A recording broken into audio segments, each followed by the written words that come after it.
qui se complot la République démocratique du Congo. Mais le long Zambé à permettre de l'homme parce que on a une déclaration dans le Conseil des ministres. Alors, l'armée ougandais a trahi biso. Na armée armée mixte en Afrique centrale. Il y a armée ougandais a la peine à quantité.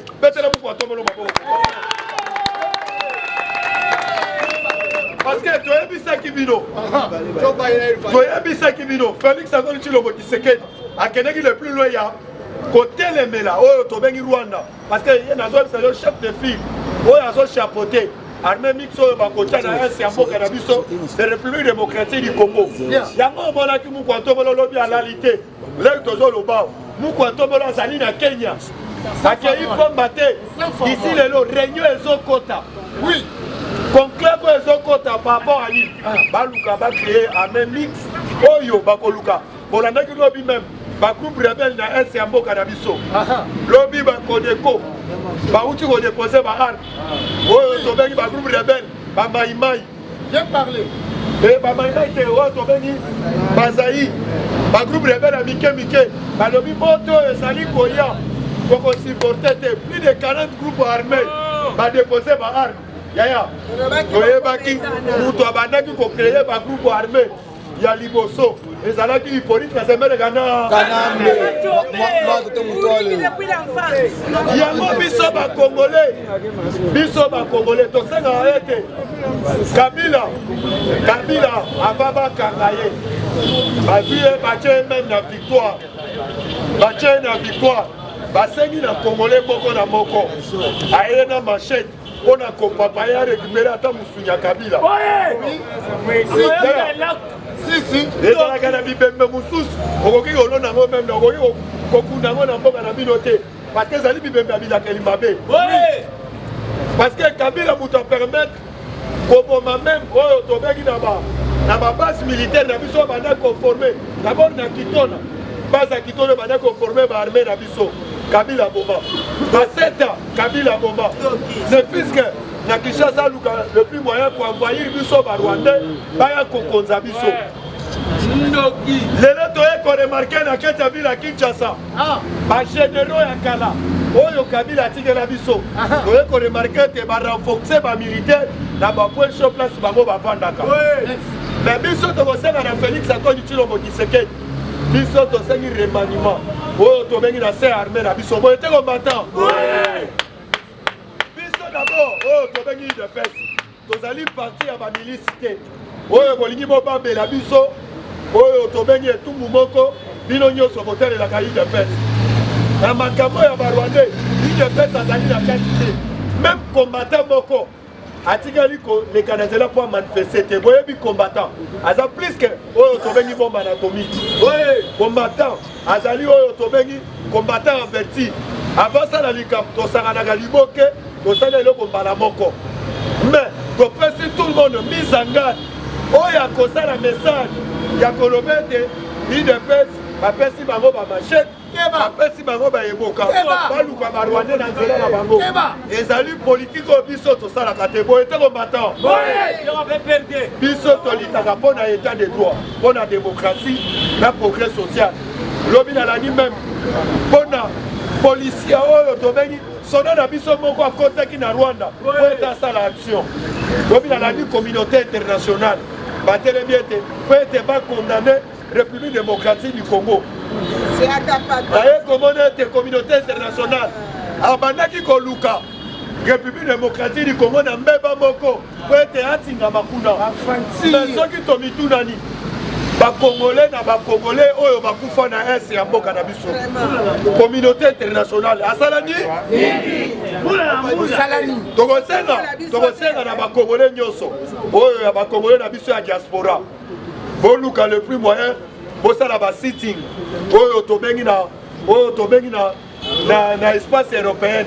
Bon rappeler bandeko wana toboyi oyo tobengaka oyo tobengaka ngoni combattant na système ozo soko za na mwana na ndako olingi kopesa ka mwana moko raison est-ce que bana mususu wana bazali est-ce que bango bakosepela yango tokoyebisa bandeko na biso ya diaspora biso toboya justice na kati ya république démocratique du Congo parce que Paul Kagame a massacré le peuple congolais de temps en temps, des millions de personnes. Bakoufi, Tobengi na S et Mboka na biso. Mais lelo, à cause il y a état de siège. Félix Antoine Tshilombo Tshisekedi alobaki. Wete ezala sur le terrain. Yango lelo to permettre que Mumuna oyo abandé ko armée Tobengi ba Rwandais. Ezalaki Paul Kagame. Combattant l'élite, lobby na landi. RFI c'est toute la première fois. Oyo Tobengi avion ya mboka na biso. Ezali koleka na espace oyo Tobengi ya Union européenne. Papa, ezali oyo Tobengi ba effort ya politique. Après 25 ans, tokata oyo Tobengi relation. Après na biso ko nyata même na mboka ba payate. Mais Félix Antoine Tshilombo Tshisekedi azongisi yango. Diplomate. Et bien là totemona ki même na babis. Mususu akaya lobiete. Et que quand le monde a bayibi yango, Félix Antoine Tshilombo Tshisekedi a quelque teka yango, a quelque teka yango pesé yango bâton. Vous tous avez le bête des ali cuivre, mais lobby biso na bino. Bon on a l'équipe, on les garde na mutuga. A lobby et que quand le monde bango basongi yango mais basokoli yango maya.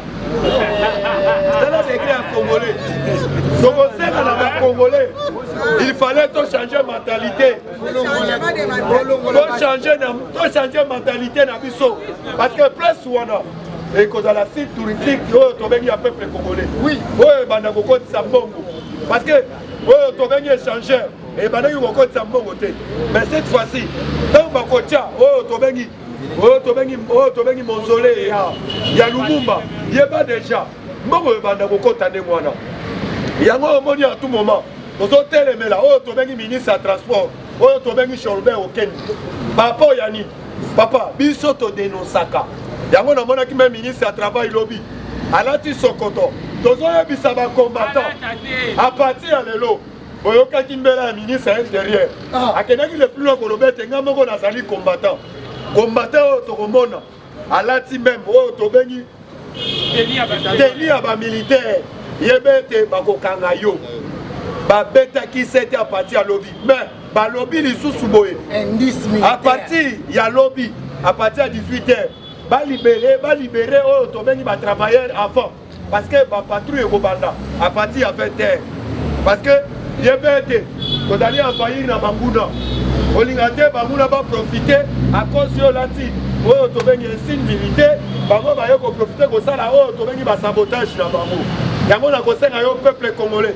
Ça la lisu likolo ya nini? Ya lisu. Merci pour na lelo ngai na suka wa. Ya so bengi sa chinois so ko tabo pour la chinois na maboko.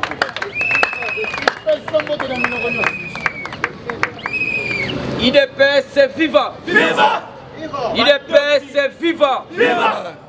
IDPS viva. Viva, viva, viva. Tshisekedi Félix président de la République.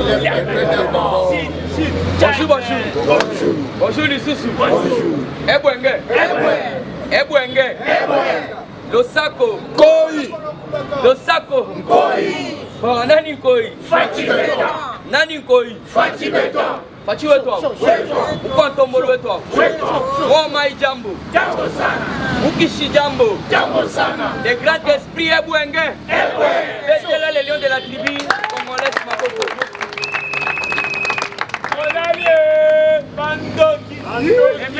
Yaya soko soye basoka parti te yo pe liaka kaka bashoka ndenge baninga bazolia basho.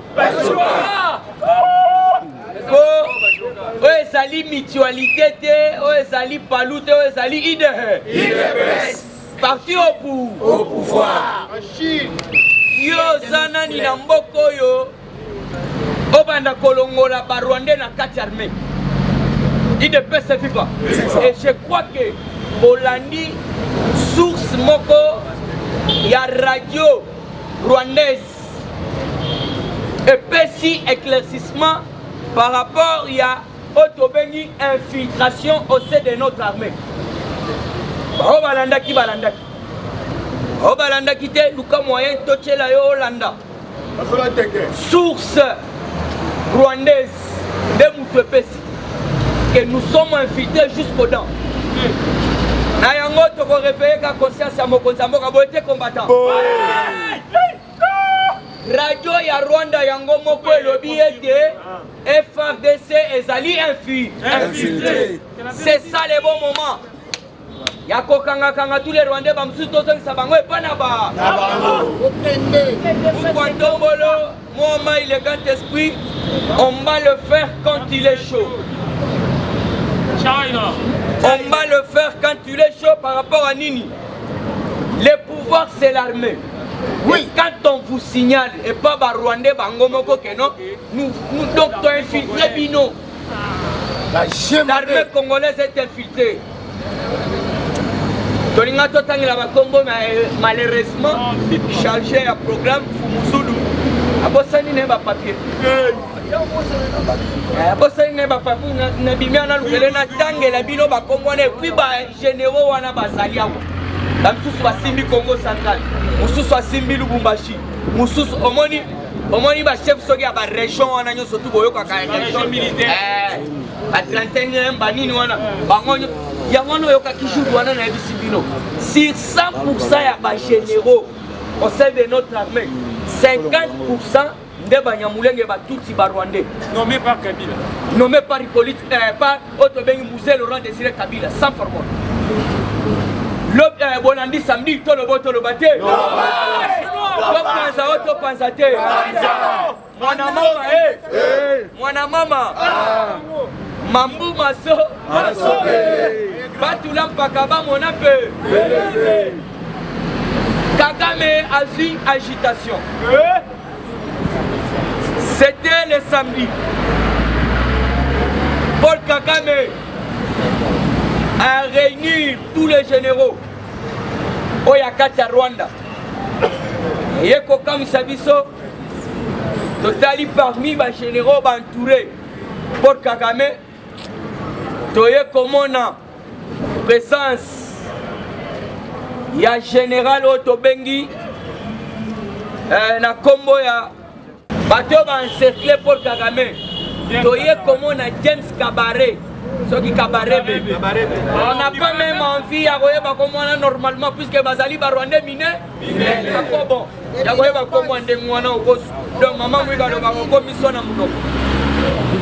Alors, qui fit James Kabaré? Même fonction en République démocratique du Congo. Grâce à Laurent Désiré Kabila, Papa Tshisekedi wa Moulou Beres mémoire. Allah qui a raison. Allô Bimboye. Papa Nangai Laurent Désiré Kabila, merci beaucoup ndenge bandeko yo. Baide yo de Bobengani Lumumba. Mobutu, merci beaucoup. Tokobeta masolo Lumumba puisque Sama Lokonda za de Akuna, même famille à Lumumba baza de Akuna bana nae. Alors tosongi côté à Laurent Désiré. Papa Tenler a ebisi ndengwana, Moussé Laurent Désiré Kabila. Amoni Papa Tshisekedi wa Mulumba lokola net azosala baba fanture. Orga ebisi clair. Aussi bosali kope récit, yebisa bango, towo futa bango kombe po bazonga sheba. Shebango. Yoka réponse ya Mouzé. Mouzé Zoloba, ce sont mes frères décédés. Bandeko ya Mouzé. Mais oui, ne place infiltration bandit. Alors les locaux yoka, plusieurs généraux rwandais, na katia conseil de magistrature. Toye kokota bivekete wana général munene, il est pas à la base. Mais azali na katia conseil suprême de magistrature, il est pas à wana. Azal okola neti secrétaire général. Alors pour comprendre que Fati Beton, Azanata Kola la terre. Les gens ne va comme moi à Batouane Bimi, il faut que surtout Babima. Banamaï, Bakongomani à solo. Et puis déjà, ils ont soupçonné Célestin Mala. Oyokaki Célestin Mala, traître. Tokolo Bakaka, Tolobate. Comment ça fait que yo l'ongwen à Est, auquel Lubumbashi, au Kendeno Lubumbashi. Obengisi général wana oyo bengisaki wana na Lubumbashi. Kolongo ya général wana Neba Maïmaï et M23 Bakoti. Donc Célestin Malazali complice. Mais bon, il y a qui déclaration? Yashiko Titambo. Moi et mes hommes, nous allons offrir au Nanganda, au peuple congolais et aux magistrats si frères. Pas même 48 heures. Pas même 24 heures. Chiko Titambo aussi contre. Un autre conseil à la Moukwatombolo. Adieu la biso ba Congomani à solo. Pas de père et de mère. Le col à Baton Chibangu. Le col à Edi Kapen. Puisque Edi Kapen soit qui battait Kakatana le Bumbashi, Bangonyo surtout la mousse Yaza. Fatih n'a pas encore l'état mort. Edi Kapen Yemoro Lobby n'a comment déjà y a famille. Puisque je suis comme Lazare. Oui. Yaya.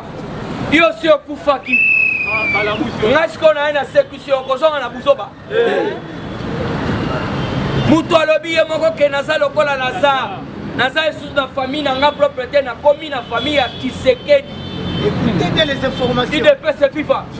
Na yango ba bivekete ba général on a nyoso tout ebele puisque normalement il fallait qu'il te tanga ba Congo puisque c'est ça formol.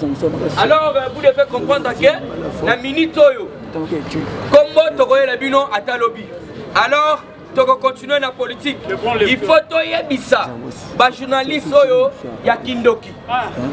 Oyo basole kana ba etandoike, basole ba politique te. Nani akokaki ko limoger 4 généraux oya ba Rwandais na 4 armées. Et puis ezalaki premier coup avant coup. Puisque Belé balongwa bakaminité. Bolandi mukontomola ça déjà na auto bengi na Nairobi. Sans format. À Katia Nairobi, il y a la qui réunion, il y a Kafu. Atali Suru Kenyatta. Alors, Bibino, vous avez force régionale. Jusqu'à présent, vous avez déployé. Mais vous avez été FRDC. Et ça, capable de Bitumba. On a fait aussi ça. Yokambela. On a fait ça. Formation, c'est l'information. Faut pas force régionale. Force régionale. Mais déploiement, vous avez déployé. Na yango mukwantobolo face à face lobby na Uhuru Kenyatta. ABC est clair. A lobby FRDC et loko Yamaka. Yamakasi. Yango to ABC ba journaliste wana. Bonga za na kanda na bango. Bolanda ka bango te. Asaba ndoki. Pour eux, bazo soit 32 ans ya Mobutu. 32 ans ya Mobutu oyo ya mes gestion. Pour Mobutu so anga ça le européen malam mboka elinge pe tira la peine ndenga malam. C'est lui 32 ans ya mes gestion. Plus 18 ans ya détournement ya Hippolyte Kanambe. Soit 32 ans plus 18 ans. Il y a détournement. Et vous voulez que Fatih a effacé le Kowana dans 3 ans, dans 4 ans. À quoi sert vos cerveaux? Il dépêche ce FIFA. À quoi sert vos cerveaux? Donc vous avez maillé le temps. Mitou et Sosalatère, Hôtel Impérial, le billet Fatih Boé, Fatih Est.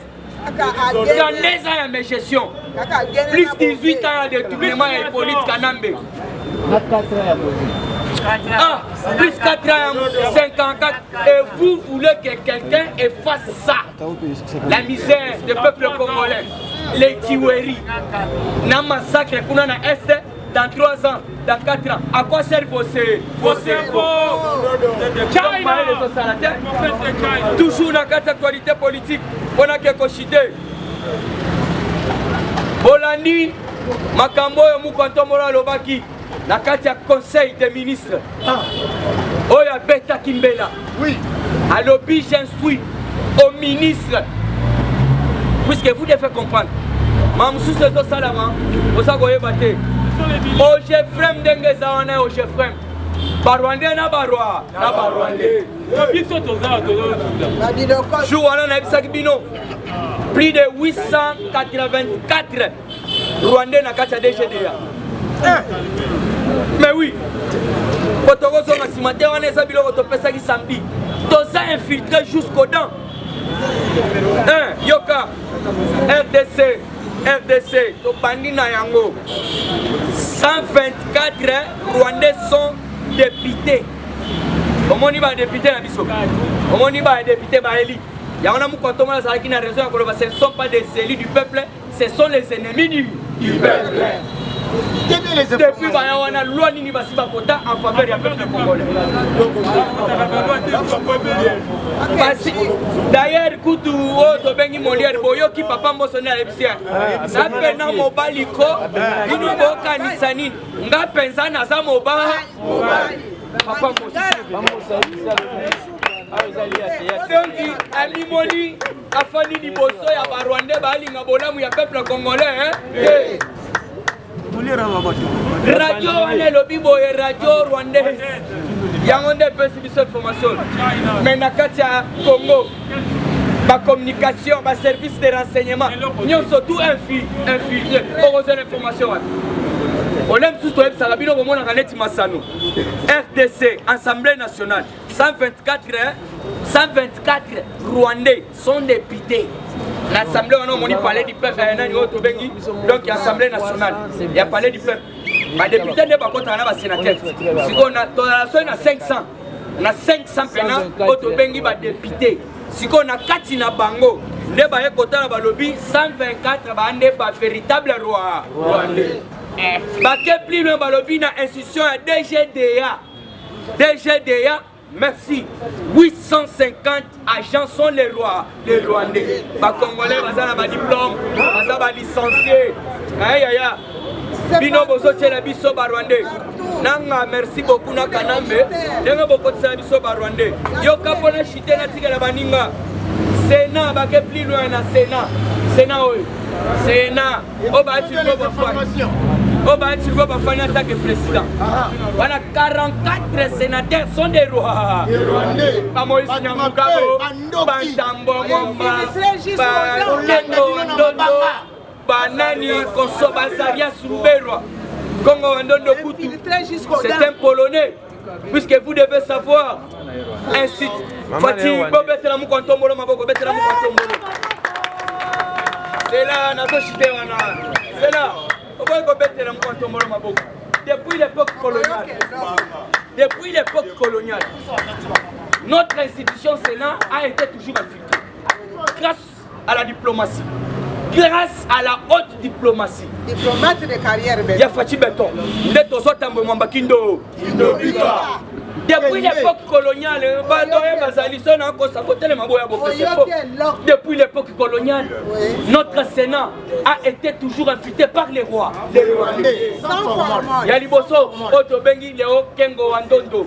Kengo Wandondo, c'est pas un vrai nom. Le vrai nom de Kengo Wandondo, c'est Léon Lobicho. Alors, Mobutu Azwa a fait ça Kengo Wandondo par rapport à Ndondo et à village de l'Équateur. On a patrouillé l'Équateur, on a dit au salaire de la fantité. On a commandé la poule, on a commandé la tiémina, on a commandé donc Bandondo. Alors, on a fait ce combo pour le ressortissant. Il y a Équateur, Kengo Wandondo. Alors, l'air de l'ongé à Kengo Wandondo. Toyoko Sanay, Tangomo. Son vrai nom c'est Otobe. IDPS Viva. IDPS Viva.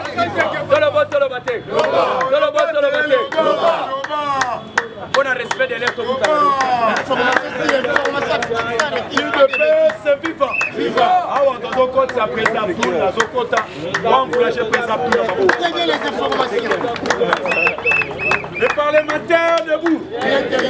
Les parlementaires debout. Les parlementaires debout. Bonjour à tous. Bonjour. IDPS Viva. Tokoti na actualité politique. IDPS Viva. Viva. Ezana Rwandais moko bazu bakangaki IDPS Viva. Rwandais wana ye moko na munoko na ye a témoigner. Alobi Félix Antoine Tshisekedi Chilombo. Aza mwana ya un ancien militaire te. Aza pe mwana ya militaire te. Ye moko pe aza pe un ancien militaire te. Aza pe militaire te. Mais ndenge nini ba plan nyoso azo sala wana po de jouer biso azo zongo wa. Alobi tous les plans nyoso to chaki na nzela. Ye aza kaka ko détourner yango azo sala ndenge ni. Yango na lobaka ba ennemi na yo un jour ba ko témoigner na faveur na yo. IDPS Viva. À la Kissa Lobiboé. Après avoir pris le contrôle de Bungananga, l'objectif de Kigali était que son armée déguisée au degré d'infiltration où ils ont un beau cannabis. Donc Fachi Beton a mérité de mettre ma moko. Il est pas viva. Olanda qui réunion Paul Kagame a Kotisaki. Tomoni général James Kabarebe, il est pas viva. Oyo Azalaki chef d'état-major à République démocratique du Congo. 100% rwandais, de père et de mère. Chef d'état-major à République démocratique du Congo, grâce à Laurent Désiré Kabila. Il est pas viva. Et ça y est, Kotisaki 500 militaires rwandais na Kacha FARDC. Oyo chaque jour, va faire un rapport en Rwanda. Il est pas viva. Vous voyez qu'il y a des informations. Plan 500 Rwandais tous les jours, rapport avec le Kanagwa. Pour que la Moupantombolo Fachi Beton, Azana Bitumba Makasi, il est pas viva. Et bon, il soutenir rien à ma idée. De soutenir rien à ma désordre, il est pas viva. Tozana ba Rwandais au Bazalia, il est pas viva. Et puis opposition balingi bazo makambo yo, ba komisango lokola champ de bataille na bango. Les ana combattants ba côté ya IDPS, ni ba force du progrès, ba o bazu ba za ko attaquer ba tuna ba machette pour na koluka ba Rwandais. IDPS viva. Plutôt ba to ba manifester en weza peuple. Pourquoi quand diverses anarchies, ceux qui peuple azo telemi on est des comiques, on va te IDPS. Et surtout, son abbé Salemi. Mais et là, quand il y a malade, on sait que je Salemi. Bah, qu'il y a au peuple congolais.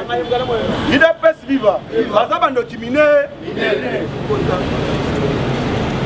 Bitumba oyo boye bayango bien. Bitumba oyo ezana ba occidentaux. IDPS viva. Ezaka ka Rwanda te en complicité na ba occidentaux. IDPS viva. Pendant l'état tozana guerre.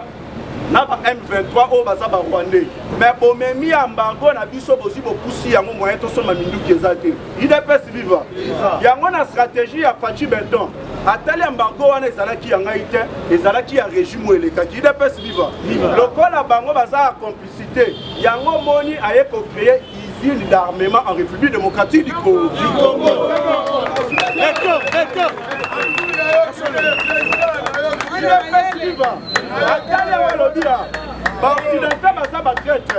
Embargo wana eza yanga ite puisque naza mwana mboka ntango président ya sika aye makambo nyonso ekoyaka IDPS viva siko embargo ya Hippolyte Kanambe Kazembere nga nakomi président bolatisi nango ndenge nini tokomi na bitumba na Rwanda.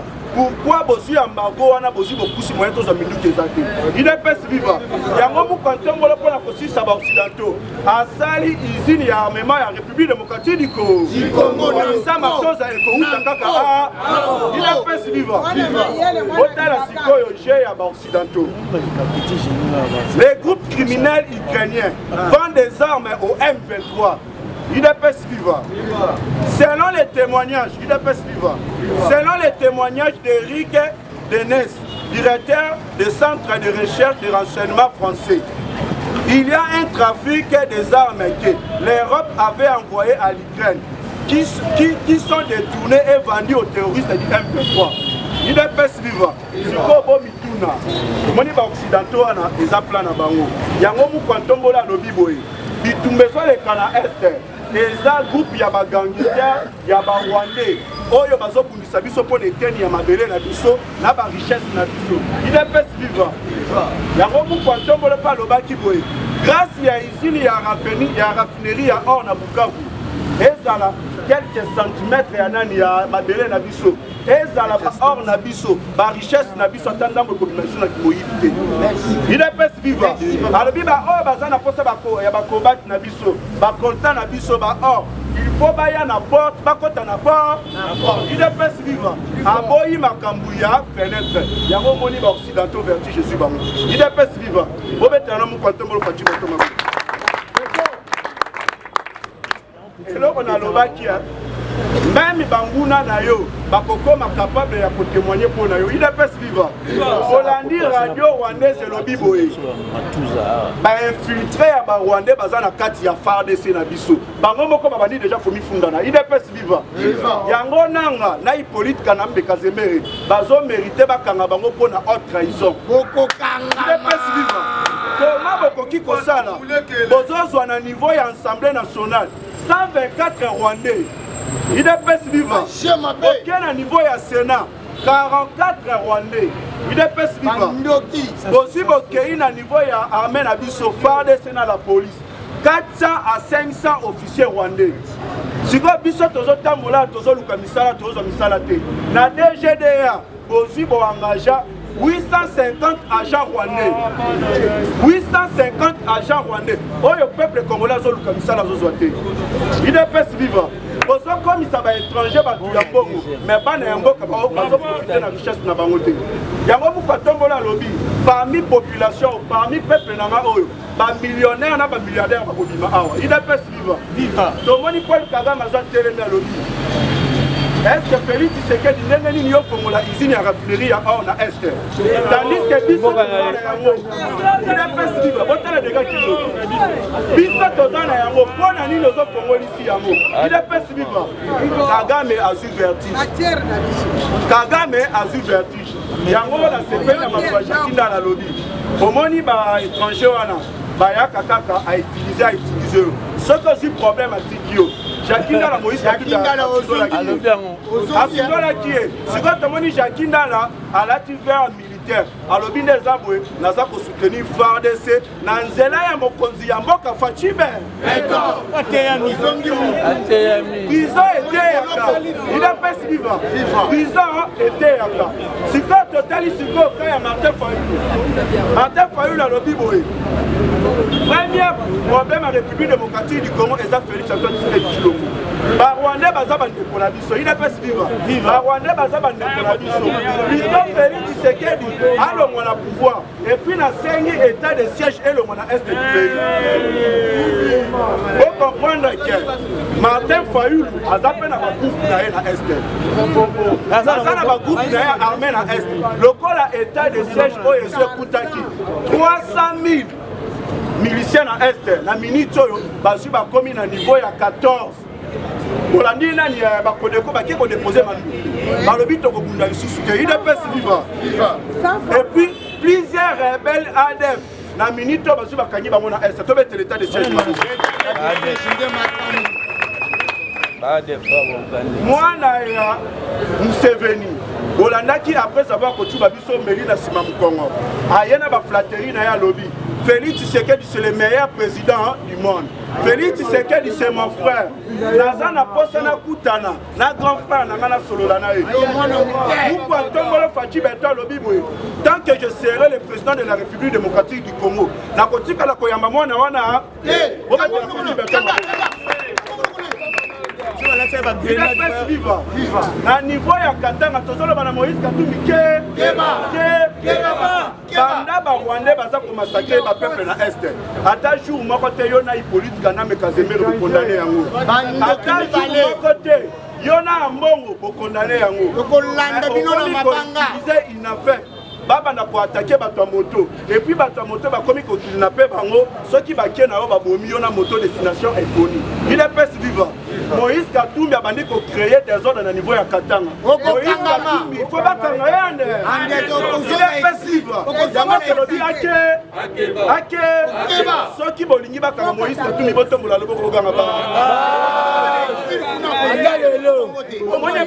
la loi est Noël Chan. Noël Chan est la révélation en Zambie de peuple congolais, le loba suba mon importance à la loi. Tant que Noël Chan a l'obaki, ma poste clé en mot cannabis est à la verrouiller. Bomoni le place nos alliés. Moïse Katumbi à l'oba. Hippolyte Kanambe à l'oba. Et puis à Mbongo centrafricain à l'oba. Il n'est pas suivant. Merci beaucoup tout le monde. Ici c'est l'information, pas de bêtises. On va t'aborder ça sur le papier. L'île de paix c'est vivant. Vivant. Fatima. Attends. Procureur écoutez bien les informations. IDP c'est vivant. IDP c'est vivant. Tokobango tokobangisa. IDP c'est vivant. Toza parti à Yambo ya République démocratique du Congo. Place où tout ça la matinée politique, la soirée politique, nous donnons des informations matin, midi et soir. IDP c'est vivant. Et surtout que ce qui fait la force de notre pouvoir actuellement, c'est l'escriture parlement de vous. Merci beaucoup. Parce que Papa Etienne Tshisekedi Ouamoulou Malobara Boye, l'avenir de l'IDPS appartient ni au père fondateur que nous sommes, ni au cadre, mais l'avenir de l'IDPS appartient aux parlementaires de vous que vous êtes. IDPS est viva. Viva.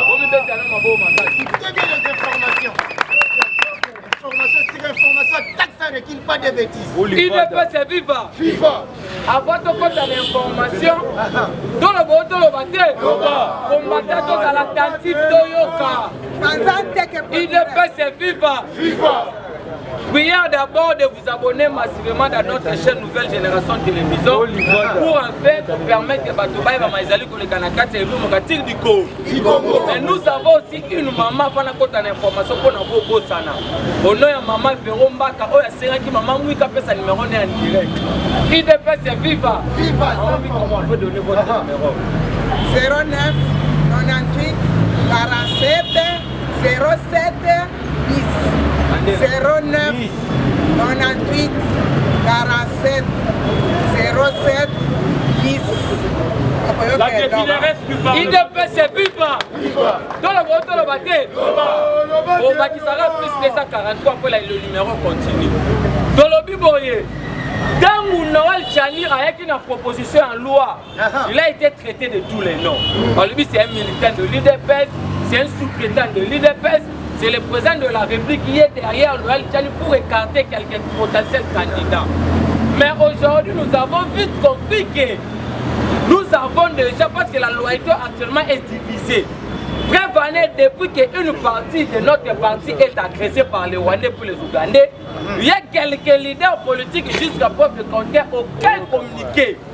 C'est pour vous faire voir quoi?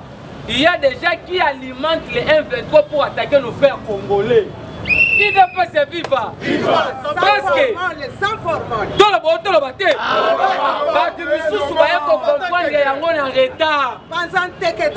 c'est ce qui connaît le biboye.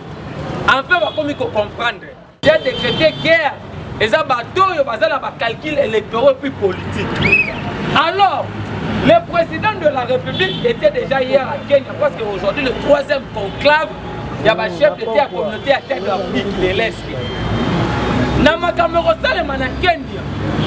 il y a plus ou moins 7 militaires qui ont représenté la Kenya, il y a 11 militaires, il y a l'armée.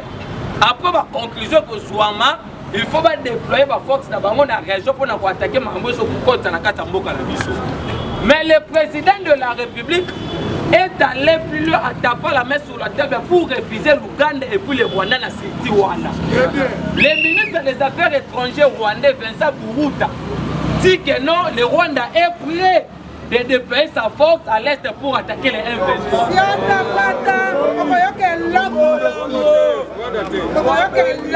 IDPS est viva. C'est déjà une façon à Bobangi. Parce qu'avant-hier, le président Macron était en communication entre le président Tshisekedi et Kagame pour appeler sa moi Kimia. Mais je vous dis que Tshisekedi n'a jamais été déterminé le rôle à Zamikolo. Le président de la République a dit qu'il doit en finir avec l'insécurité à l'est du pays. Nous avons demandé au chef de l'État ceci. Actuellement, comme une partie de notre pays est agressée, vaut mieux de fermer d'abord le Sénat, de fermer l'Assemblée nationale, de donner peut-être à chaque jour $50 de prime à militaires dans Bissau. Et nos militaires, Baba ne reçoit pas le même salaire avec les députés. Nous avons des députés médiocres, comme Néon Lemba, depuis qu'il est à l'Assemblée nationale. Depuis qu'il est à l'Assemblée nationale, aucune production parlementaire. Kabila nous a laissé plus de 20 ramifications à M23 dans l'Assemblée nationale. 20 sénateurs en ramification à la 4 Sénat, dans l'armée, dans le service à sécurité. C'est pour cela actuellement, même notre demande pour ériger les murs entre nous et puis les Rwandais, on doit renforcer aussi nos militaires au front, même dans la barrière dans Bissau. Parce que les lots, nous allons en finir. C'est pour ça que nous avons dit ceci. Le mandat n'est pas encore commencé, soyons calmes. Notre mandat doit commencer en 2023. Nous sommes dans la transition sans Kabila.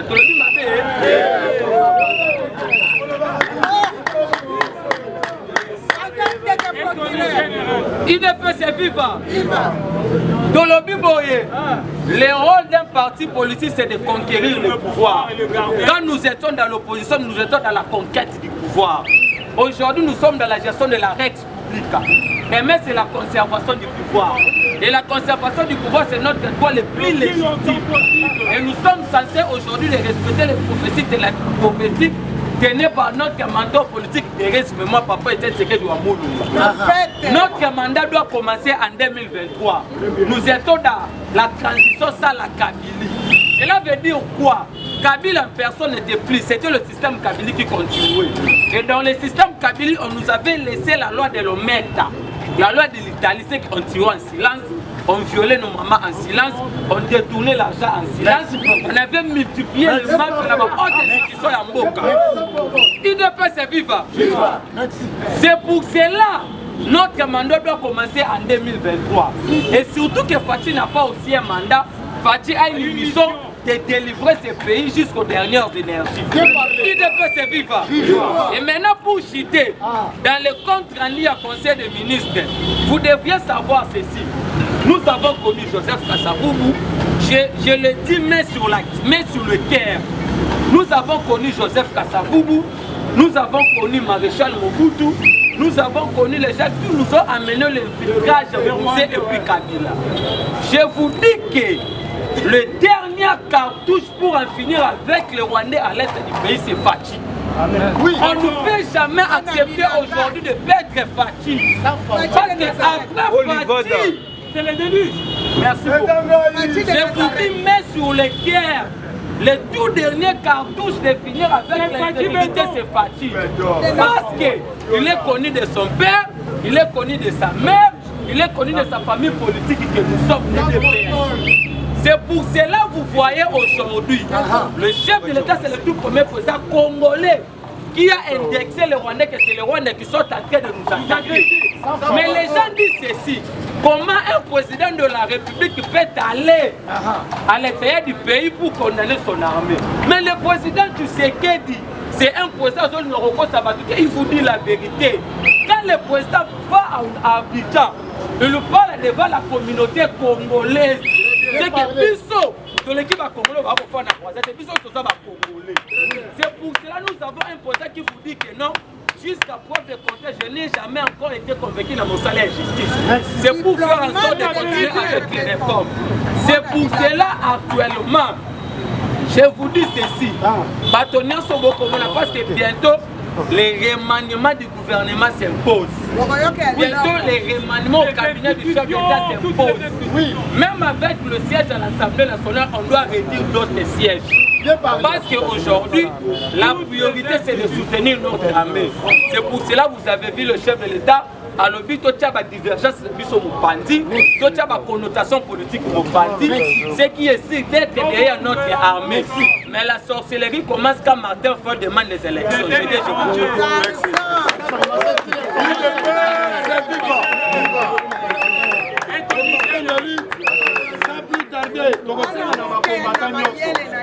On a besoin de soutien. Par rapport à nous, nous avons organisé match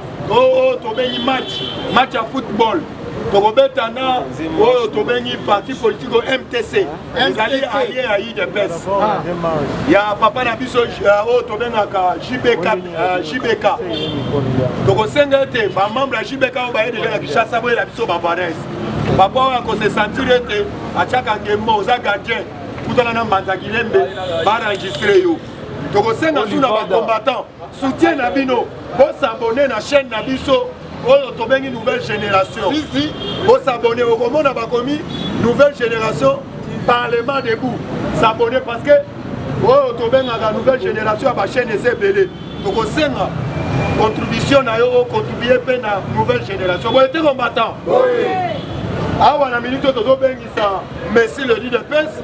Merci.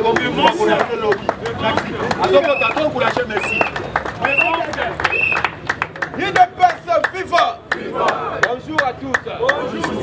Avant tout, s'abonner massivement à la chaîne Abisso et à Nouvelle Génération. parce que yango nde chaîne oyo ekoaccompagne biso na nyonso tokosala ngai moko mpe na koleka kuna na kosala émission bokomona ngai na chaîne wana idps viva idps viva mwana mama mambuma so tolobaki mai ekushaka pamba te milinga mpe bimaka pamba te c'est-à-dire moto eza na idps viva au moment où le chef de l'état mwana mboka azolala te Fachi azolala na Kinshasa me ndoto nyonso na Rutshuru idps viva azolala te mpo na kokundela mboka na ye biso bakongole mpe tokangi misu to toza témoin ya baévénement nyonso ezole erango oyo zwaka biki na papier komaka tokobetelaka bakongo na yo un jour président moko atelema aloba pa cette fois-ci toboyi makambo ya accord mais baopposant moko boye batrahiraka biso mpe baopposant ngo tozomona bango na minute oyo na mi idps viva alors boyebi chef de l'état lobi ezalaki programme moko oyo akendaki na Kenya mais avant akende na Kenya ezali déjà chef d'état major mbala akendaki na Kenya ake kuna oyo etali discussion idps viva tobengi discussion parce que ekoki kosimba mpe ekoki kosimba te po lors ya conseil des ministres Fati arépondaki Uhuru Kenyatta na appel ya Uhuru Kenyatta esalamaki mercredi oyo Uhuru Kenyatta alobaki il faut badéployer force régionale ya IEC oyo elakisi communauté économique de l'Est bakita mpona makambo oyo ezoleka kuna précisement na Bunagana. Alors président répondaki Uhuru Kenyatta vendredi na conseil des ministres alobi oui RDC eza eboyi te eza nango favorable mais eza na bapays mosusu il faut tolongola bango na déploiement wana idps viva nde président aboyaki asala message wana na mosika il faut akende bakutana Kenyatta farafar kokende ya président lelo lendi nde makambo ebandaka te au moment où Fachi azosola awa kuna mpe bachef d'état major bazobeta masolo na bango mpe aka idps viva alors il faut boyeba période oyo nde toyebi moninga ya malamu na moninga ya mabe boye to boye te soki olandi bien bobosanaka histoire te na 2013 ntango M23 a réapparaître proposition ya kozwa basoda M23 okotisa bango na armée eutaka epai ya ONG moko boye Oxfam ya baanglais idps viva yango ozomona Fati ntango aadresse na baoccident attaqué précisément en Angleterre, interpellé Boris Johnson. Pourquoi? Parce que Oxfam wana yango mutu et fait sa proposition wana. Boso ba rebelle wana bofo sabangona a. Les appels organisation humanitaire yango moni faut ko kemba na ba organisation humanitaire wale kendaka na est. Il est pas sa viva. Alors oyo boyoki kero Ukraine a fournir M23. Alors il faut qu'on ait l'information qu'il ne peut pas vivre. Le même logo les caca en 2011. Yango tozomona sous raison galelo. Chaque fois armée mon poste que ça lui retrait dans Monesco. Nous qui n'avons pas évité que Narawa. Il ne peut pas vivre. En 2011 armée sénégalaise ne va pas la retrait. Bango bakei mindu qui sont ba pesi ba rebelle total M23 bimarate abi ane oyo boiti komona retrait ya ba soda ya Ukraine boito boite il ne peut pas vivre Ukraine ya sali retrait ya ba soda na yi mindu qui est ka kendaki nango to kendaki nango te donc on soit information que retrait na yi salamaki na njela ya wa il ne peut pas vivre Ukraine na munoko bazalaki na 8 hélicoptères na 8 hélicoptères wana M17 M8 na M24 babi na 8 hélicoptères Ukraine azalaki na ona kati ya Monesco yemoko armée ukrainien na 8 hélicoptères wana 4 ndio ezalaki ya pays ya Ukraine 4 ezalaki ya société moko privée ya Ukraine plus ou moins 15 000 militaires ya Monesco. Il ne peut pas vivre. Tangu tokangi bateni ya sika ya M23 tomoni yango na couleur ya vert noir na présence ya ba Monesco pe bazali wa tangu tokangi des militaires rwandais Monesco bazali wa mais yo pourquoi bitu na sko Monesco azoloba o aza na preuve morte ke wana ndo attaquer joka bango nyonso wana bakenda robeta dami asa ide pesa viva na minitio na yebisi yo mbonge za makasi mbonge za makasi pays na biso za lokola bato ezo ningana ezo ninge dinda mais ko dinda te parce que to découvrir déjà yo wa moko na kati ya bato wana kabila il faut to soit to bwa kaina na mai nanya komela et cette fois-ci mutakomele baleine te mais c'est ide pesa viva soki to bwa ki na bale mbaya moko mbonge si na kate esi boete na lobaki mutu wana tanki aza awa ba M23 ba rapet bazolanda ye yende mutu ayebi akor wa ide pesa viva soki omoni décision fati azwi na conseil des ministres ya koanule bakor nyonso oyo RDC sinya na Rwanda il faut za mobali pose eloko wa kabila kokango te parce que soki amekaka mbabo kaka mangaka bareye so moni fati andimi yango c'est-à-dire oyo koyesa nini na minute oyo allié ya makasi eza Amérique qui eza nini te allié ya makasi ya président de la République eza biso pepe congolais ide pesa viva bitumba oyo tomata tokita tokoganye yango ndenge aganyaki bitumba ya FCC au moment où bato ya opposition babangaki biso tofatia obi non malgré nazangi parlement nazangi sénat nakodeboulone bato ntango adeboulone bango nsima baye o consensus bokofanda wana bokozela dialogue ti bokolemba ndenge moko mpe bitumba oyo ide pesa viva ntango bango bazokanga munoko estce boyoki Moïse Katumbi bakondane Rwanda ide pesa viva ntango bango bazokanga munoko biso tozobunda na chef de l'État mpe ntango tokozwa tokolonga nayebisi yo biso mo nde tokodeside banda lelo tokomi lokola Chine fati fanda ti okoku le peuple est souverain encore posaka na suki te bota suki ekoma isu ya pembe ine pesa viva boyete parce que combattant moyibi soka alingi akoyiba na yo apreparaka terrain ayebi ke mutu oyo abimaka na 11h azongaka 15h boyete ndenge moko bato wana Kagame apreparaka deja na Kabila ndenge nini bakoya koaffaiblir pays na biso na dimension nyonso bafikaki kaka arme te tina badeshegeya tina bainstitution yango basalaki yango pamba te na tuna Kabila eloko moko Fati azeli te budget ekoma na 100 milliards po akitisa billet ya passeport makamusu posa lango il faut zana una volonté ide pesa viva batu wana ti batia passeport cher ezalaki wazalite il faut batia biso passeport cher parce que bande boboya tozala na ba passeport wana mais Rwanda bande kozwa na facilité ide pesa viva ouais bane passeport wana bande kozala ma awa te ide pesa viva Fati akuti biloko ebele sala makawa te passeport sala makawa te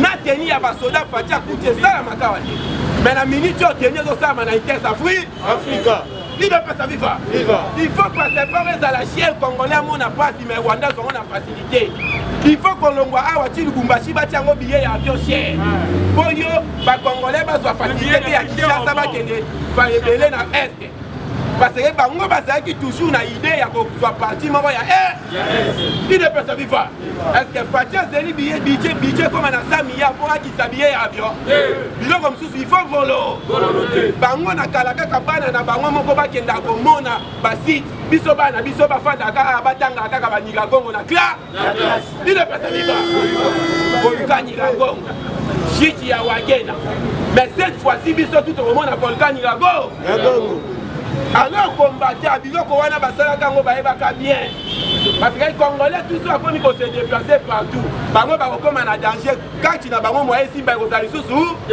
ide pesa viva alors nalobaka chaque chose à son temps na minute oyo tozwi makambo na maboko nalobaki soit tolike tozwa victoire définitive ke tokende na badialogue tozwa victoire moko kaka oyo ya likolo oyeke yango omoni Denis Mukwege alobi nga na fandi cette fois-ci nakomi komona guerre na caravane ezali bafandi ngai moko mwana oncle na ngai auti na est alobi na minute onde tokomi kobu wana ezalaki la guerre commencé il est pas viva tout le monde donc bazobenga na bino boko attaquer biso jeudi te boya erni 15 te rebelle bazoyoka na force mais bakongwe bazokufa mais cette fois-ci si ko kanga mamoni ke makambo échanger bitumbe komi ya solo c'est-à-dire obeti il est pas viva akomo mona vraiment bana mboka na fond lelo oyo ba généraux auto perdra bakomi ko regretter côté baza babiso tozalaka na un président kwa Félix Tshisekedi mais tokanya keroka mais tokufa te il est pas viva lelo bambuza makibe babauma bamamadou bazolela côté bazali parce que bakufa eloko moko bayebi mutu na makolo joka Kabila na Kagame selon information joka mutu wana bandai kobeta bafoyaji mususu akiti na Kingaka Kabila tia pleni wana na Kingaka tipamba te il est pas viva pleni wana tia wana Kingaka te pamba te bato ebele bandai kokita wana mais na yebi si yo bakanda ezomata liboso ke vimbe suka ezaka nini donc neza boye bakanda ezobima Kabila tokende mokomsu biso mo toke kozwa ye toye na ye na zo il est pas viva toye na ye na zo tokoboma ye te il faut kotisa nanu mo osimbi mandefu sa isafa mboko otonda te otonda il est pas viva parce que apetaki biso mpe mbongo ebele biso mpe il faut tozongisa nanu mo mandefu na ye na suki na ye wana eta tourisme mobi alors combattant bato moko balingi te pays oyo développé ti toza boye toza na bango awa il est pas viva lelo oyo ozomona président azolala te butu moi atala pepe na ngai akolia nini akolata nini akosala ndenge nini nayebisaka bino biloko misatu fati akuti nango na pays oyo ata moko takuti ya kotele na devise na biso ya justice mpe e travail fati akuti justice akuti mpe akuti travail sikoyo engi asala nyonso nzela moko na 3 ans Macron kutu oyo akoti président akuti bakadam akuti DGV akuti nyonso malobi na 5 ans okosala eloko ebongo Congo oyo fati akuti érosion na kati ya érosion yango mpe na ligorodo moko ya mande.